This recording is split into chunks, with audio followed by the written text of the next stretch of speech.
ठीक। अस्सलाम वालेकुम दोस्तों, मैं हूं सलमान खलील और स्वागत है आप सभी का सलमान टॉक्स के एक नए एपिसोड में। आज हमारी मुलाकात होने वाली है और साजिद भाई हैं हमारे। साजिद भाई कौम को बेदार करने का काम कर रहे हैं, तो बहुत बहुत शुक्रिया साजिद भाई कि आपने वक्त निकाला हमारे लिए। तो साजिद भाई, आप अपने बारे में बताओ, आप कौन से गाँव से हो? जी, मेरा गांव है मंडार का, थाउड़ो के पास में लगता है, बावला से आगे मंडार का गाँव। तो साजिद भाई, ये वीडियोस बनाने का ये शौक कहाँ से है? देखो, वीडियोस के लिए तो नॉर्मली हम पूरे मेवात भी घूमेंगे तो सारे नौजवान तबके में लोग ऐसे मिलेंगे जो सोशल मीडिया पे थोड़े बहुत एक्टिव रहते हैं। तो इसी तरीके से हम भी थोड़े बहुत एक्टिव रहे, हमेशा से रहें।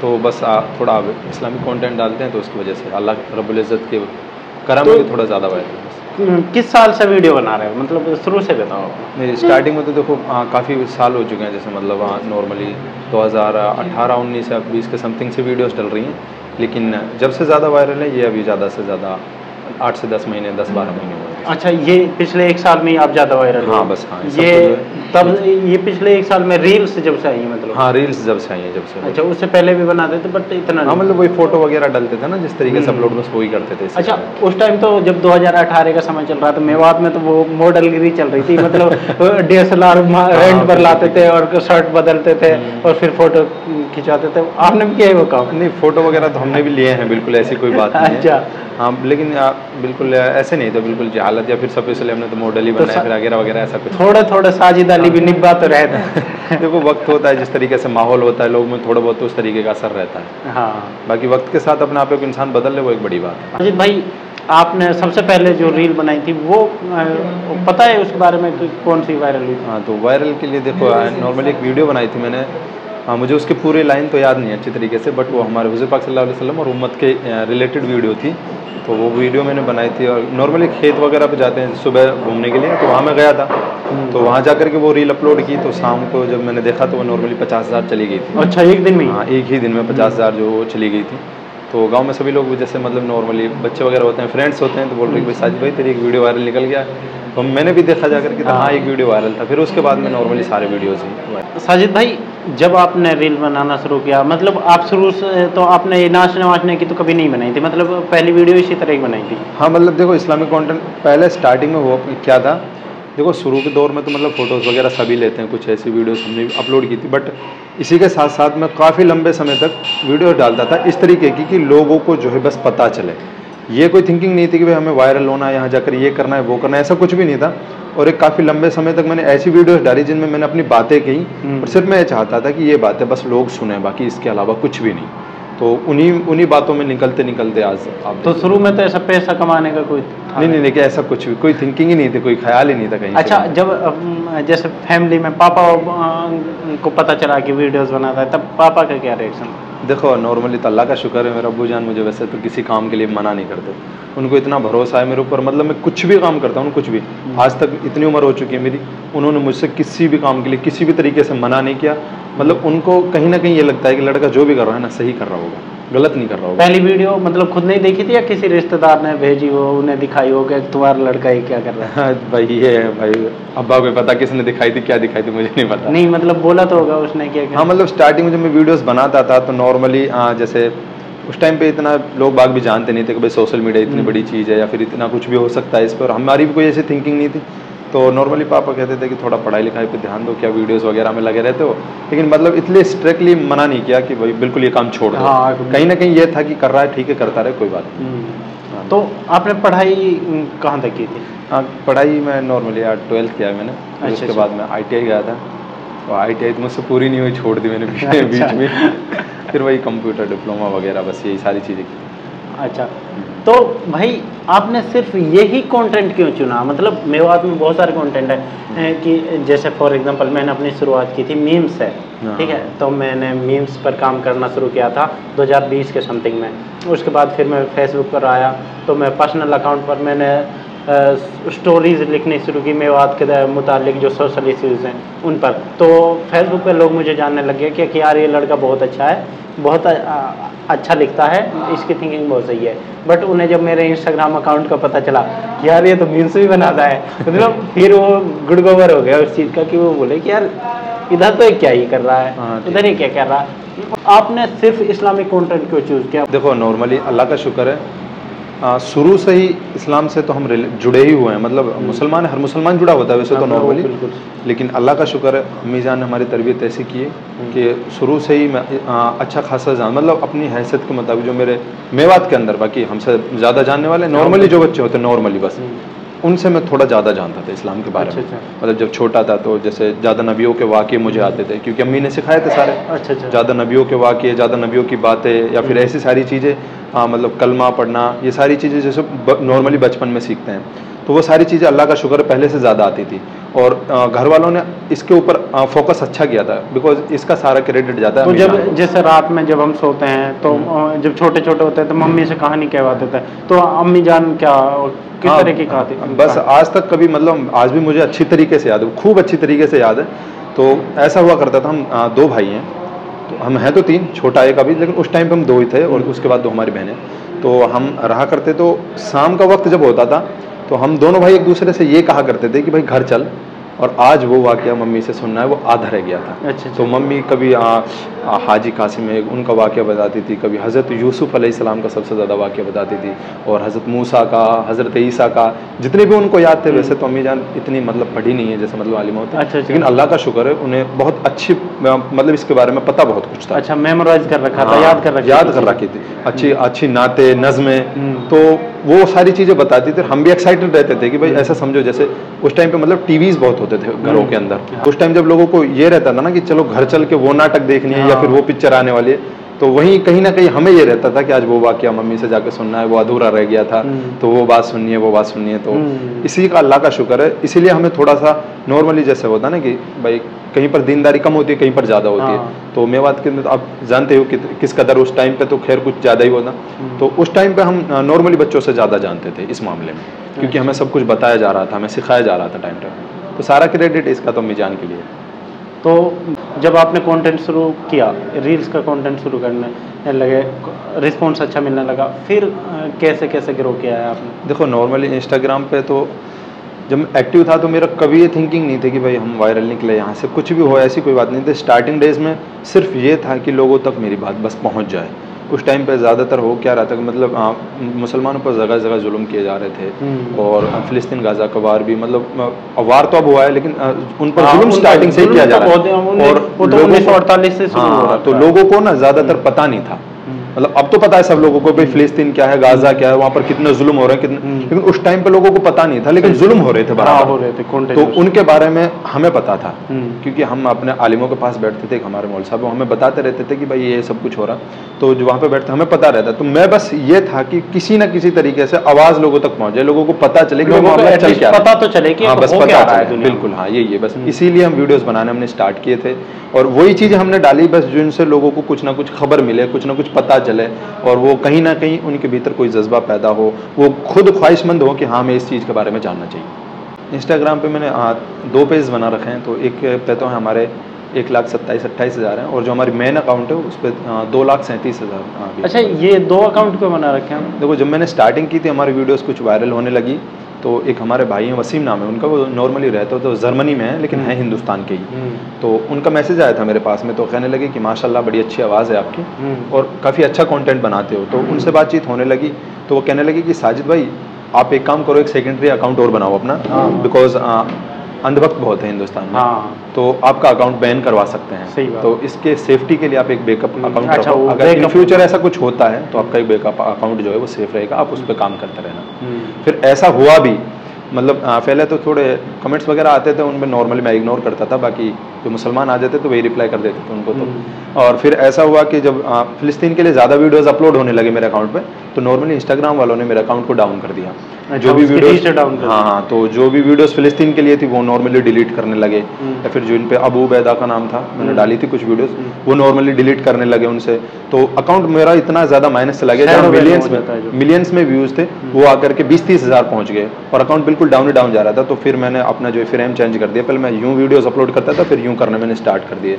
तो उस टाइम पे जब अकाउंट डाउन जा रहा था, तो उस टाइम मेरा बैकअप अकाउंट सबसे ज़्यादा काम आया, क्योंकि वो अकाउंट फुल रिच पे था, फुल उस पर बहुत ज़्यादा फॉलोअर्स, तो मैं कोलैबोरेशन कर लेता ताकि वो अकाउंट मेरा डाउन ना जाए। तो उस अकाउंट ने उस टाइम पे अच्छा काम लिया, और मेरे लिए बहुत बेनिफिट रहा कि मैंने टाइम रहते बैकअप अकाउंट रखा अपना। आपने बात की कि कमेंट्स आ रहे थे, तो मैंने आपके जो वीडियोस देखे हैं उनमें बहुत सारे हेड कमेंट्स भी होते हैं, आपको लोग गाली दे रहे होते हैं, मतलब दूसरी कम्युनिटी के लोग, ठीक है, तो इन चीज़ों को कैसे हैंडल करते हैं? देखो स्टार्टिंग में बहुत ज़्यादा ऐसे कमेंट्स आते थे, बहुत ज़्यादा लोग उल्टा सुल्टा बोलते थे, मतलब हर तरीके की थिंकिंग के लोग रहते हैं, तो बहुत ज़्यादा उल्टे सुल्टे कमेंट्स डालते थे। तो नॉर्मली उनको मैं तो रिप्लाई करता नहीं था, क्योंकि जाहिल से बहस करना अपने आप अपने इल्म की मतलब अपनी अकल को खोना जैसा है, तो उनसे तो बहस करना बेकार ही है, तो मैं नहीं करता था। बाकी जो भी मुस्लिम्स हमारे भाई आते थे कमेंट्स बॉक्स में, वही उनको रिप्लाई करते रहते थे। तो नॉर्मली जैसे जैसे ज़्यादा फॉलोअर्स गेन होने लगे मुस्लिम्स, तो वो कमेंट्स आने ऑटोमेटिकली बंद हो गए और अब नहीं आते हैं बिल्कुल। नॉर्मली देखो हर तरीके के लोग होते हैं और हर तरीके के लोग की हर तरीके की थिंकिंग होती है। तो हिंदुस्तान में तो कुछ ऐसे लोग पाए जाते हैं उन्हें किसी चीज़ से कोई लेना देना नहीं है, बस मुसलमान परेशानी से वो ज़्यादा खुश है, खाने के लिए नहीं है, कोई दिक्कत नहीं है, मुसलमान परेशान हो रहा है ये बहुत है उनके लिए। देखो इंसान होने की हैसियत से ये होना चाहिए, चाहे हिंदू है चाहे मुसलमान है, अगर परेशान है तो वो इंसान है, ठीक है। तो लेकिन कुछ लोगों की थिंकिंग है मुसलमान है परेशान है तो बड़ी अच्छी बात है, और बस यही थिंकिंग अभी इनके बारे में क्या बोल सकते हैं। अच्छा भाई, जैसे इंस्टाग्राम के बारे में कहा जाता है कि जब आप पॉपुलर हो जाते हैं तो आपको अच्छे खासे कोलैबोरेशन या फिर प्रमोशंस मिलने लगते हैं, तो आपके पास भी आते हैं इस तरह की चीज़ें? नॉर्मली देखो सोशल मीडिया पर प्रमोशंस आते हैं, वो नॉर्मली आते हैं कुछ गेम्स वगैरह के। हाँ, गेम्स के बहुत ज़्यादा। तो हाँ, रमी सर्कल, लूडो, कसिनो, इन सारी चीज़ों के आते हैं, मेरे पास भी आते हैं। हाँ। बट मैं वो सब नहीं करता, वो मना कर देता हूँ उनको साफ साफ। फॉर एग्जांपल कुछ साइट्स को तो मैंने देखा है कई बार आप प्रमोशंस करते रहते हैं, तो वो किन चीज़ों को प्रमोशन? तो वो नॉर्मली क्या है, एफिलिएट वर्क होते हैं, उनमें कुछ कोर्सेज होते हैं, बंदे को सीखने के लिए भी कुछ मिल जाता है उनमें से।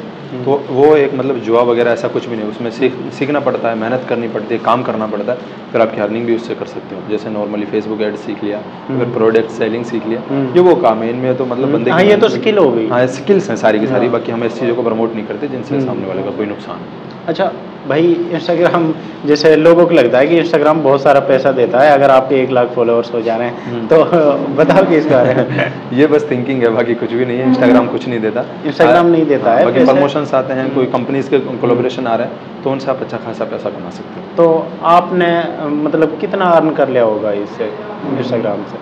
मतलब अब तो अपना ही काम करना है खुद भी, तो मतलब मंथली कितना अर्न कर लेते हो आप? इतना कोई एवरेज नहीं है, खैर ऐसा कभी अंदाज़ा भी नहीं लगाया, और अर्न करने का मामला भी हमने कोई लंबे समय से नहीं निकाला, क्योंकि हम तो अभी वायरल हुए हैं कुछ ही दिनों में, तो अभी बस कुछ दिनों से काम कर रहे हैं, तो थोड़ा ठीक ठाक बस खर्चा पानी निकल जाता है, कुछ नहीं। अच्छा, हाईएस्ट जो कोलैब किया है, प्रमोशन किया है, कितने रुपए तक किया? हाँ, वो मैंने किया था, एक प्रमोशन किया था, वो एक ऐप था, कश्मीर के किसी भाई ने लॉन्चिंग की थी, उसका दिराशा नाम था उसका। अच्छा।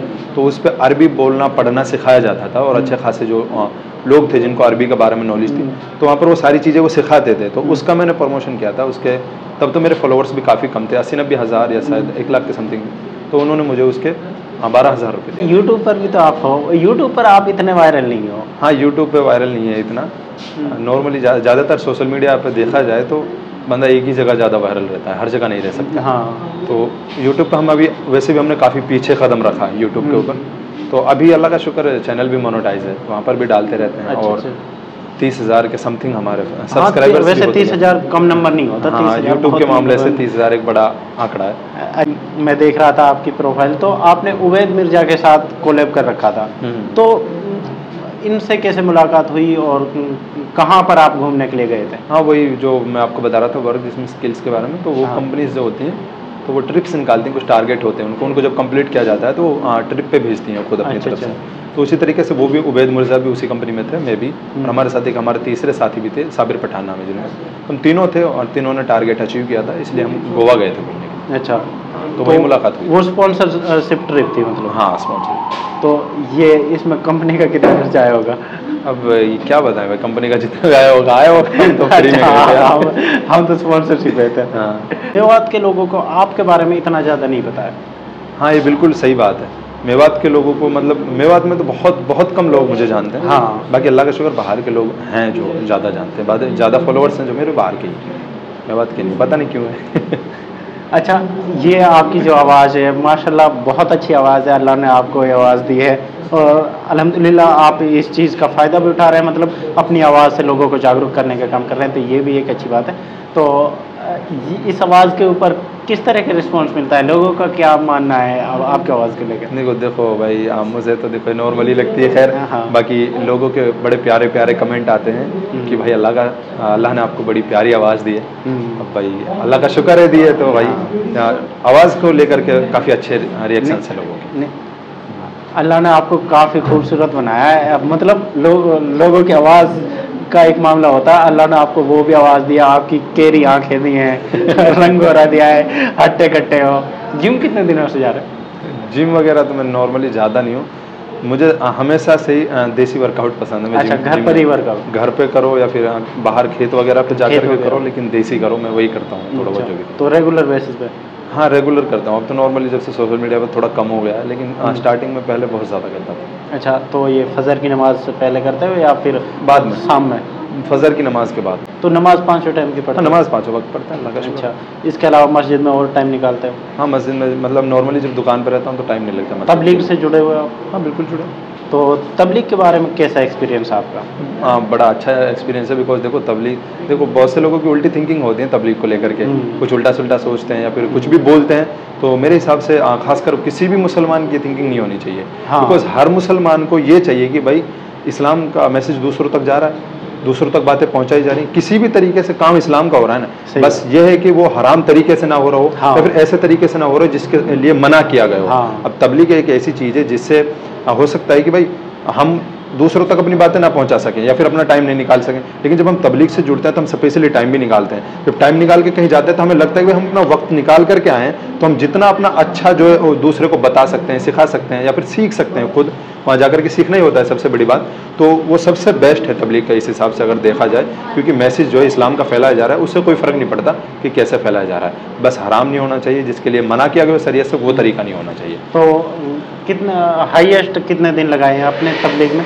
मैंने 40 दिन लगाए। अच्छा, एक चिल्ला? एक चिल्ला। और 3 दिनों की जमात में कितने बार? 3 दिनों तो मैं पता नहीं कितनी बार, बहुत बार गया। अच्छा, अनलिमिटेड।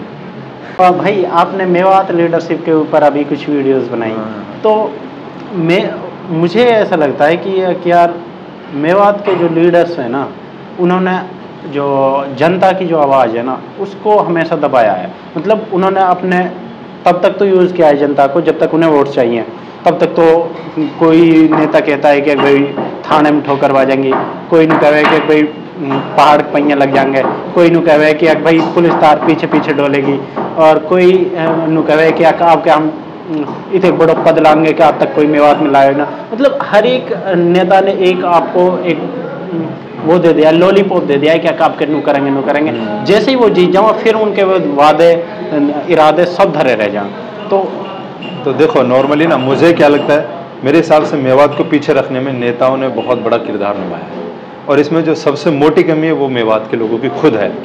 भाई तुम्हें थाने में ठोकर बजवानी ज़्यादा जरूरी है या अपने बच्चों को पढ़ाना ज़्यादा जरूरी है? एग्जैक्टली। ये लोग मतलब हमारे मेवात के लोगों की थिंकिंग है भाई थाने में ठोकर बाज गई हमारी, बहुत बड़ा काम हो गया हमारा, तो अब हम ऐसे ही वोट देंगे। भाई हमें थाने में ठोकर नहीं बजवानी, हमें थाने में जाकर के बैठना है ताकि दूसरे लोग हमारे पास आए। वो काम करो ना आप एजुकेशन लोगो ना, ठोकर तो आपकी खुद बाजेगी। भाई एक आप 10 लड़के रखो अपने घर में, मतलब भाई जैसे बोलते हैं ना किसी के 10 लड़के हैं तो बोलेगा मेरे पास 10 लाठी हैं, ठीक है, एक बच्चे को पढ़ाओ, उसको IPS बनाओ, उन 10 लाठियों को भगाई फिरेगा अकेला ही। तो थिंकिंग बदलनी चाहिए लोगों को अपनी, मेरे ख्याल से, कि इसी की वजह से मेवात के लोग थोड़े जज्बाती हैं।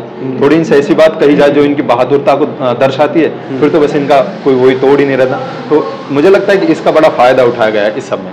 तो ये थिंकिंग मेवात के लोगों को अपनी बदलनी चाहिए और इनको अपने लिए सवाल करने चाहिए। अभी देखो नॉर्मली जब इलेक्शन चल रहे थे तो डायरेक्टली तो मैं किसी को सपोर्ट, मतलब ऐसा नहीं कि वो अपनी बात है, कोई किसी को सपोर्ट करता है, नहीं करता। तो नॉर्मली हम जा रहे थे तो हमारे एक दादाजी, हम जुमा पढ़ने के लिए जा रहे थे बाइक पे, ठीक है, तो उनसे मैंने पूछा कि आप किसको वोट दोगे, तो उन्होंने कहा मैं कांग्रेस को वोट दूंगा। तो मैंने पूछा भाई क्यों दोगे कांग्रेस को वोट, ये बता दो बस। तो भाई देखो बुजुर्गों की पूरे मेवात में आपको थिंकिंग एक जैसी मिलेगी कि हमारी पेंशन जो है वो 6000 हो जाएगी, इसलिए जो मैं कांग्रेस को वोट दूंगा। तो मैंने उनसे बस एक ही बात की, मैंने कि दादा अगर आप सही वक्त पे सही सरकार चुनते तो हो सकता था कि आज हम बाइक पे ना जाकर के गाड़ी में जुमा पढ़ने के लिए जाते।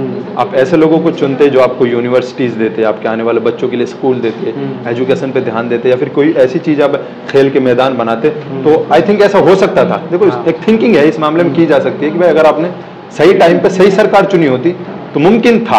हाँ। पता नहीं अल्लाह रब्बुल इज्जत जानते, बाकी आप बाइक पे ना जा करके हो सकता था गाड़ी में जुमा पढ़ने के लिए जाए। तो वो बड़े हंसे थोड़े से इस मामले में, फिर कहने लगे कि बताओ किसको वोट दूं। मैंने कहा आप खुद ही सोचो आपको किसको वोट देनी चाहिए। तो उन्होंने कहा हाँ ठीक है, मैं सोच समझ के वोट दूंगा। खानदानी राजनीति जो है ना मेवात में, ये एक हमेशा कंट्रोवर्शियल टॉपिक रहा है, हमेशा इस पर बात होती है, बट हमेशा जो जीतते हैं वो खानदानी राजनेता ही जीतते हैं। इस बार भी यही देखा गया मेवात में, जो खानदानी राजनेता थे अच्छी खासी वोटों से जीते हैं। ठीक है, तो क्या वजह है कि कोई नया लीडर पैदा नहीं होता? देखो कुछ तो कहीं ना कहीं देखा जाए कि लीडर ही खुद ही दबा देते ताकि कोई सामने वाला खड़ा ना हो। हाँ, ऐसा लगता है कि उलेमाओं को राजनीति में आना चाहिए, बट उलेमाओं को उस राजनीति में नहीं आना चाहिए जिस पे हम ऑलरेडी चल रहे हैं। भाई उस लीग पर तो हम ऑलरेडी चल रहे हैं, आप हमें कुछ ऐसा रास्ता बताओ, इस पर तो हम पहले से ही भाई भेड़ चाल चलते आ रहे हैं, इस वाली लाइन पर तो एक ऐसा रास्ता बताओ कि ये तुम्हारे लिए बेहतर है।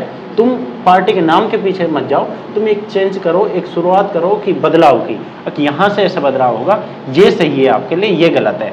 और जो लाइन हम शुरू से बचपन से चलते आ रहे हैं, जो हमारे बाप दादा ने चली, उलेमा भी उस पर ही आके चल रहे हैं, तो फिर उनमें क्या फ़र्क रह जाता? फिर तो इससे अच्छा तो भाई उलेमा मस्जिदों तक ही सीमित रहे तो बेहतर। देखो नॉर्मली देखो इस मामले में ना सबसे बड़ी बात है कि जिस तरीके से वक्त रहे ना, वक्त के जिस तरीके की हवा चल रही है ना, उस तरफ इंसान को अपने आप को ढाल देना चाहिए। अब नॉर्मली हम देख सकते हैं कि हमारे लोग जो डायरेक्टली कांग्रेस को जो है सपोर्ट करते हैं, तो मैं नहीं कहता भाई देखो अपनी अपनी थिंकिंग है, भाई कांग्रेस को करना है कांग्रेस को करो, बीजेपी को करना है बीजेपी को करो। लेकिन मुझे कहीं ना कहीं ये लगता है कि जो पार्टी चल रही है ना, जिसके बारे में हमें लगता है कि यही पार्टी जीतने वाली है, तो हमें अपने आप को उसके अंदर लेकर के जाना चाहिए, क्योंकि हमारे काम तभी होंगे। हम अब उनके खिलाफ हैं, कुछ भी समझे, चाहे हमारी थिंकिंग बदली है लोगों की कुछ इस तरीके से, तो हम अपने काम नहीं करा सकते, क्योंकि हम ऑलवेज अपोजिट में देखो उन पार्टी के हम अंदर जाएंगे तभी वो लोग हमारे काम करेंगे, क्योंकि हम उनकी पार्टी का एक खूंटा बन जाएंगे। तब उनको पता चलेगा कि अगर हम इन लोगों से कुछ कहेंगे तो हमारी एक टांग कमजोर हो जाएगी। तो आई थिंक मुझे लगता है कि हमारे मेवात के लोगों को अपनी थिंकिंग बदलनी चाहिए और कहीं ना कहीं उनको उस चीज़ को पहचानना चाहिए, देखना चाहिए। मैं नहीं कहता कि बीजेपी या किसी भी पार्टी, उसको पहचानना चाहिए कि वक्त की हवा किस तरफ चल रही है। हाँ, जिस तरफ हवा चल रही है अपने लीडर्स को वहीं डाल दो भाई। आपके लीडर्स जब उस पार्टी में रहेंगे ना सामने वाली में, तब वो जाकर के आपकी बात सुनेंगे, क्योंकि उनको पता है कि भाई हमारी जो एक पैर है हमारा, वो ये लोग भी हैं। हाँ यार देखिए, इसमें यही तो बात हो जाती है कि सामने वाले को पता है कि भाई इस खेत से तो मुझे एक दाना नहीं होगा, तो वो उसमें खाद डालेगा नहीं, बिल्कुल ठीक है। अगर उसके खेत में भाई आपको पता है कि यार इसमें से एक मन अनाज निकल सकता है, मतलब एक सीट आप निकाल सकते हो, 4 सीट्स हैं 5 सीट्स हैं आपकी, ठीक है, तो 5 सीट्स में से आप एक सीट दे रहे हो, तो उनके पास एक ऑप्शन है कि भाई यहाँ पर भी हम इसे निगलेक्ट नहीं कर सकते क्योंकि एक सीट आ रही है। और मुझे क्या लगता है कि भाई मैं ये बात आपसे पूछना चाहता हूँ कि फॉर एग्जांपल 70 साल से हम कांग्रेस को जिताने का काम कर रहे हैं, कांग्रेस ने हमें जितना कुछ दिया है वो हम सभी के आंखों के सामने है। ये बीजेपी से शिकायत किया क्योंकि इन्होंने 10 साल काम किया है, ठीक है, और इनको जब हम वोट नहीं देते, इनका जब मुद्दा ही ये है कि हमारे अगेंस्ट काम करेंगे, ठीक है, तो उनसे तो एक विकास की उम्मीद लगाना एक बेईमानी हो जाती है, ठीक है। तो मैं चाहता हूँ और मैं पूछना चाहता हूँ आपसे, अगर हमारी खुद की एक पार्टी होती, मेवात की एक पॉलिटिकल पार्टी होती, उसी को हम वोट करते, तो क्या ये 5 MLA की इतनी ताकत नहीं थी कि वो हमारे लिए स्कूल्स बनवा सकते थे या यूनिवर्सिटीज़ बनवा सकते थे? देखो भाई इस मामले में ना मेवात का मतलब क्या ही कहना हो, जैसे कि हम नॉर्मली देख सकते हैं 80% आबादी है मुसलमानों की मेवात के अंदर, तो यहाँ पर अपनी खुद की पार्टी रखना कोई बड़ा कैड़ा काम नहीं है। बहुत सिंपल है भाई। लेकिन यहाँ के लोगों की जो थिंकिंग है ना, उसको कौन बदले इतनी बड़ी। अब देखो चलो पार्टीज को हम एक साइड रखते हैं, एक टाइम पे सपोज करते हैं कि चलो एक अलग बात है, अलग मुद्दा राजनीति के, इसको अलग रखें, वरना हमारी खुद की पार्टी हो सकती है अगर हम चाहें, हो सकती है भाई। अगर हम दूसरी तरफ देखें, जैसे कि मेवात को हम लेकर के चले और मेवात के अंदर जो है 80% मुसलमान, तो मुसलमान होने की हैसियत से जब ज्यादा कुछ नहीं ना, ज्यादा कुछ नहीं, कम से कम इतने बड़े मदरसे तो मेवात के अंदर होने थे कि भाई बाहर से लोग बच्चे आते और यहाँ आकर के पढ़ते और वहां जाकर के कहते कि हम मेवात से पढ़ने के लिए यार एग्जैक्टली मतलब मेवात का नाम भाई दुनिया में फेमस है कि तबलीग के लिए या फिर इस्लामिक कामों के लिए, ठीक है। आप देखोगे मेवात के मदरसों की हालत देखो आप, किसी में खेलने के लिए ग्राउंड नहीं है, बच्चों के लिए पढ़ने के लिए अच्छी जगह नहीं है भाई, वाटर कूलर नहीं है बच्चों के लिए पानी पीने के लिए, मतलब वो साफ पानी नहीं पी सकते, जो बाथरूम में वो इतने गंदे होते हैं, उनमें साफ़ सफाई का कोई ख्याल नहीं है, क्योंकि मदरसों की तरफ तो यहाँ के लोगों का ध्यान गए नहीं है। सारा दिन बात भी करते हैं तो सिर्फ स्कूलों की बात करेंगे, जो कि वो भी बेहतर नहीं है। तो मुझे ये बहुत कमी, मतलब मैं एक मदरसे में गया था, मैं बैठे थे हम किसी आलिम के पास था मैं, तो उसने खाना लगवा दिया भाई, उसमें आलू की सब्जी बनी थी, उसमें पानी ही पानी था, उसकी जो मिर्चें थी वो पानी के ऊपर फिर रही थी, ठीक है। तो यार वो मदरसे के बच्चे बेचारे ऐसे खाने को मजबूर हैं। क्यों मजबूर है भाई? मदरसे वाले को शौक थोड़ी ना है कि उनको गंदा खाने देने, उनके पास फंड नहीं है, बिल्कुल वो कहाँ से खिलाएं। मैंने उनसे पूछा मुफ्ती साहब से कि मुफ्ती साहब कितना खर्चा आता है मदरसे का? वो बोले कि 1 महीने का मदरसे का खर्चा है 4 लाख रुपए। फंडिंग कितनी आती है? तो वो बोले कि फंडिंग आती है जो मेवात के लोग जो थोड़ा बहुत वो कर देते हैं, डोनेट कर देते हैं, तो वो 80 या 1 लाख के आसपास आता है, मतलब 4 जुम्मे का, और साथ में कोई वैसे दे गया कोई किसी को, तो 80,000। तो मैंने कि ये क्या चल रहा है जो भाई सारा मदरसे कर्जे पर चला रखा है। तो मैं वो बात में सोच रहा था कि मतलब भाई वैसे तो हम पूरी दुनिया में अपना ये बोल रहे हैं कि दीन इधर से फैला है, हिंदुस्तान में इस्लाम को फैलाने वाले हमारे बुजुर्ग थे, और तबलीग का काम हमारे इधर से शुरू हुआ है। और वैसे आज हमारी जो जनरेशन है वो किस तरह से पढ़ने पर मजबूर हो रखी है। बिल्कुल यही बात है। अगर देखो इतना बड़ा मेवात अगर अपने एजुकेशन सिस्टम पे ध्यान देता तो मेवात के अंदर कम से कम मैं नहीं मानूँ तो कुछ मदरसे ऐसे होने थे कि जिनको देख करके बाहर के लोग ये कहते कि हमें अपने बच्चों को मेवात भेजना है पढ़ने के लिए। हमारे लिए यही देखते आए हैं कि मेवात ही के बच्चे बाहर जाकर के पढ़े, मेवात के बच्चे बाहर जा रहे हैं। 50% यहाँ मुसलमान बैठे हैं। तबलीगी जमात का सबसे बड़ा गढ़ जो है वो मेवात है, लेकिन फिर भी इस मामले में इतना ज़्यादा पीछे जिसकी कोई इंतहा नहीं। भाई मुझे नहीं पता, कुछ मौलाना लोग मेरी बात से ना इत्तेफाकी रख सकते हैं, हो सकते हैं वो मुझे बुरा भी बोल दें, बट मैंने दिल्ली में था मैं, तो एक मदरसे में मेरा जाना हुआ। मदरसा रेंटेड फ्लैट पे चल रहा था, मतलब जो कमरे ले रखे थे 4 या 5 कमरे ले रखे थे।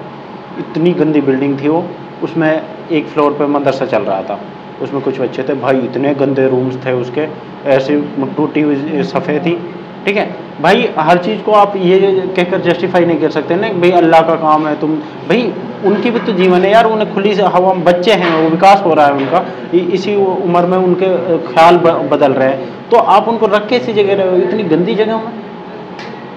मतलब मैंने वो मदरसा देखा तो मैं सोचा कि मैंने भाई क्या ही ज़रूरत है इस मदरसे की, जब तुम चला ही नहीं सकते तो इसे बंद कर दो, ये बच्चे को दूसरे मदरसों में ट्रांसफ़र करो जहाँ पर एक खेल सकें, कूद सकें, अच्छे से रह सकें। बट लोगों ने, मुझे ऐसा लगता है कि कुछ लोग मदरसों के ज़रिए भी एक बिज़नेस बनाकर बैठे हैं। नहीं देखो ऐसा है कि इंसान जो है आलिम उल्मा कुछ भी होने से पहले वो इंसान है, ठीक है।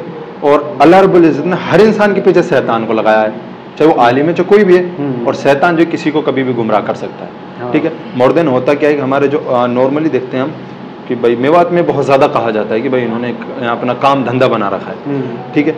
अब रही बात इनके काम धंधे की, तो आप इन्हें दूसरा काम धंधा क्या दोगे ये बताओ। ये आलिम बन के पढ़ा लिया आपने इन्हें, अब ये मदरसा मकतब ना खोले तो इनको दूसरा कोई आपके पास ऑप्शन है कि भाई ये काम करें तब जाकर कुछ हो सकता है। लोग इन्हें पॉलिटिक्स में नहीं आने देते, क्योंकि भाई बोलते हैं कि भाई इनका क्या काम पॉलिटिक्स में, पॉलिटिक्स में नहीं आने देते। प्लस में अगर ये कहीं जॉब करते हैं, मस्जिद के लिए किसी नमाज के लिए लेट हो गए थोड़ा सा, इस टाइम आता है ये कैसा आलिम है, ये वो है, ये वगैरह टाइम से नहीं पहुंच सकता वगैरह वगैरह।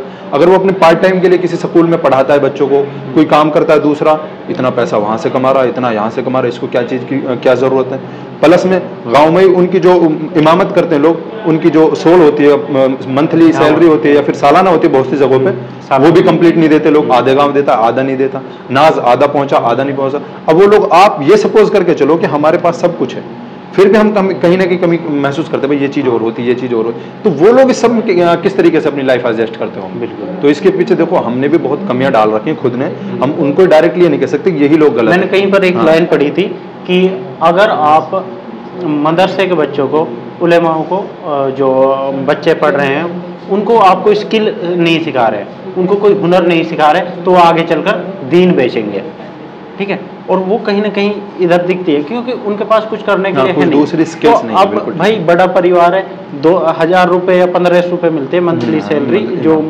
इमाम की होती है। आप सोच सकते हो कि अगर हम जब तक हम इस पॉडकास्ट को कर बैठेंगे तब तक हमारा ये बिल 1000 रुपये का आ जाएगा। बिल्कुल। तो हमारा 3 घंटे की जो खर्चा है वो उनका एक महीने की सैलरी है। तो वो कहीं ना कहीं वो चीज़ जब आपस में टकराते हैं तो आदमी मजबूर भी हो जाता है। फिर वो थोड़ा सा सोचता है कि यार कहाँ से करूँ, बच्चों की फीस भरनी है, पढ़ाने हैं बच्चे, क्योंकि उन्हें पता है कि अगर इसी तरह मैंने पढ़ाए तो जिस तरह से मेरी रो कर कट रही है मेरे बच्चों की भी ऐसे ही कटेगी। बिल्कुल, तो ये चीज़ भी मुझे लगती है। हाँ बस यही चीज़ जब सामने आ रही है ना, हम आए दिन यही चीज़ें देख रहे हैं, इसीलिए ज़्यादातर ये देखा जाता है कि ज़्यादातर लोग अपने बच्चों को दीन पढ़ाना चाहते हैं, लेकिन आलिम नहीं बनाना चाहते, स्पेशल उन्हें मतलब बिल्कुल इसी माहौल में नहीं डालना चाहते। सही है कि भाई कुरान पढ़े, हमारा बच्चा नमाज भी पढ़ता रहे, लेकिन स्पेशल ये नहीं चाहते कि स्पेशली आलिम बने। बहुत कम आपने देखा होगा कुछ घरों में मतलब कहाँ पे तो पूरा पूरा गाँव बीत जाए, गाँव में 2 हाफिज मिल रहे हैं, 3 हाफिज मिल रहे हैं। क्या रीज़न है? रीजन यही है कि उनको पता है कि आने वाले टाइम में इनका फ्यूचर जो है किस तरीके से हाँ, रोज़े क़यामत उनका मुकाम क्या होने वाला ये कोई अंदाजा नहीं लगा सकता। लेकिन दुनिया के एतबार से जो इंसानों की निगाह के आगे जो चीज़ है, उस एतबार से इंसान अपनी अकल दौड़ाता है और ये सोचता है कि भाई आने वाले टाइम पे इनका फ्यूचर ये होगा। कहीं ना कहीं इसकी बड़ी कमी है, इसी को बदलने के लिए कुछ ना कुछ होना चाहिए। एक और मेवात में एक बात है कि भाई इनका तो 15 से ही बहुत रहा हूँ, इनमें बहुत बरकत रहा है। तो मैं बैठा हुआ एक मुसाफ पे, तो मैंने पूछ ली जी कैसे गुजारा कर ले वो, वहाँ की बेचारा की वक्त थोड़ी सैलरी सही 13,000 रुपये आई मुसाफ की। तो मैंने की जी 13,000 रुपये में कैसे गुजारा कर ले वो आप महीना में, मंथली से ये वाकई सालाना नहीं कोई, अगर मंथ या हर मंथ में वाला 13 है। मैंने कि यार 13 मैं बताऊँ कि मेरे खर्च हो जाऊँ, 13 है और मैं घर पे 1 रुपया ना दूँ, मैं महीने में 8-10 हज़ार रुपये उड़ा दूँ ऐसे यार दोस्तन पे खाने पीने में इधर उधर जाने में। तो कहने लगो भाई सलमान, लोग तो बहुत आसानी से कहते हैं वहाँ क्या भाई बरकत है इनकी में, तो ये है नुगा हमन ने पता है कि हम अपनी कहाँ ख्वाहिश दबा के और एडजस्ट हमारा बालकन पे आप देख लो, आपके बालकन लो 3 जोड़ी कपड़ा आ जाएंगे साल में, हमारे बालकन लो हम उन एक ही कुर्ता बनवावा, फिर वो साल भर वही कुर्ता में हमारे बालक दिखा। हमारा मन ना करे कि हम अपना बालकन लो अच्छा कपड़ा पहना, हमारा खुद मन ना करे तो वो कह रहे हो कि भाई सलमान आपने आईफोन ले रखो, भाई मेरे बहुत मन आईफोन ले लो। मैंने सोची आईफोन ना मिले तो यार मैं OnePlus ले लूँ। अब मैं OnePlus की मैंने कीमत देखी तो जो सबसे छोटा फ़ोन है OnePlus को वो है 25,000 रुपया का। तो मैंने भाई मेरे पे 25,000 रुपया तो मेरे 2 महीने की सैलरी बने, तो मैं 2 महीने की सैलरी है तो एक फ़ोन पर ना डाल सकूँ। फिर मैंने कहा करो कि फिर मैंने सेकंड हैंड फ़ोन ढूंढो OnePlus को, ठीक है। फिर मैंने वो सेकंड हैंड फ़ोन लियो 12,000 रुपया को। तो मेरी जब मैं सेकंड हैंड फ़ोन अपने शौक हून सुला के इतने डाउन करके खरीदो तब भी मेरी वो में 1 महीना की सैलरी चलेगी। तो यहाँ में कहाँ बरकत हो रही है यार, वो तो हम एडजस्ट कर रहे हैं। बिल्कुल ठीक बात है। तो वो फिर एक ऐसे मसला बताने लग गए कि एक किस्सा सुनाने लग गए कि हमारे पास कोई आया, वो कहने लग गए कि भाई इमाम साहब मेरी रोजी रोटी में बरकत ना हो रही, मेरे पास जो महीना की सैलरी 70,000 रुपया पर बरकत ना है जी, आपके 5,000 में बहुत बरकत है। मान के जी मैं बताओ क्या कर सकूँ मैं, क्योंकि ये ऐसा कोई तरीका बताओ जासू मेरी में बरकत हो। मान के कि भाई ऐसा करिए वाह, और तो तरीका है ना या कि आप अपने 70 ने मोल दे जाकर मेरे 5 ने ले जाएगा। मेवाती जो लीडर्स है ना अब के इनको भाई एज ए मतलब बहुत बड़ा मज़हिया दिखाया गया।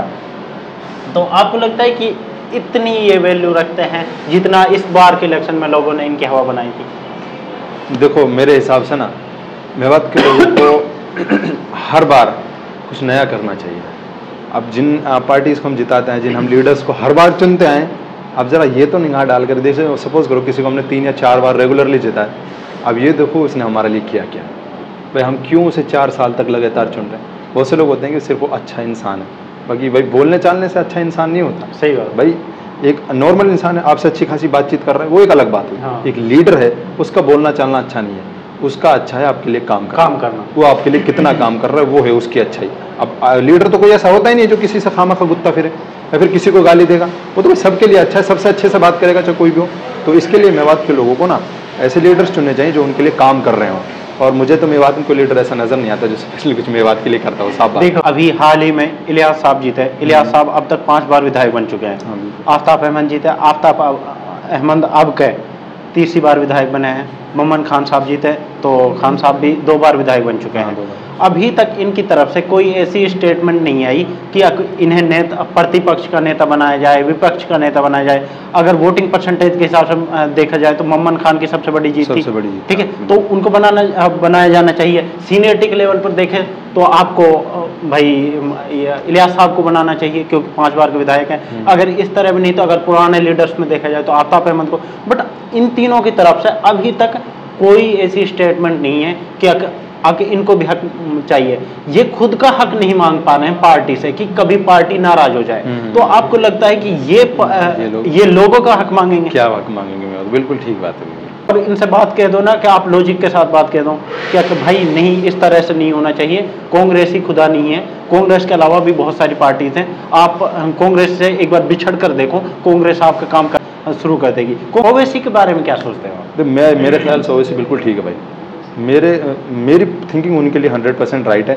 और रही बात बीजेपी का, वो है ये सारी ऐसी बातें होती हैं जिनकी वजह से कौम के अंदर नफरत फैलाई जाती है। भाई तुम्हारा चलो सपोज करो वो बीजेपी के लीडर हो, तुम्हारा खुद का लीडर कौन है वो बता दो हमें, वो ढूंढ के दिखा दो कि हमारा लीडर है। चलो भाई बीजेपी का एजेंट है वो, तो एक ऐसा आदमी बता दो, मेवात में आज तक नहीं आया वो, वैसे सिर्फ राजस्थान वाले मेवात में आया था, बट फिर भी हर एक मुद्दा मेवात का उसने उठाया है, ऐसी जगह पर नहीं। उसने राहुल गांधी से ज्यादा ट्वीट किए हैं मेवात के मसलों पर, राहुल गांधी से ज्यादा मेवात के ऊपर डिबेट की हैं, और फिर भी मेवात में अभी भी लोग उन्हें गाली देते हैं। मेरे समझ नहीं आता कि मतलब जो इनके लिए कोई काम करता है, ठीक है भाई, आप 1 मिनट के लिए मान लो कि वो बीजेपी का एजेंट हो गया, तो आपकी आवाज भी तो वही उठा रहा है भाई। मेवात से लेकर जम्मू कश्मीर के मस्जिदों में जुमा ना होने तक की बातें भी कौन उठा रहा है?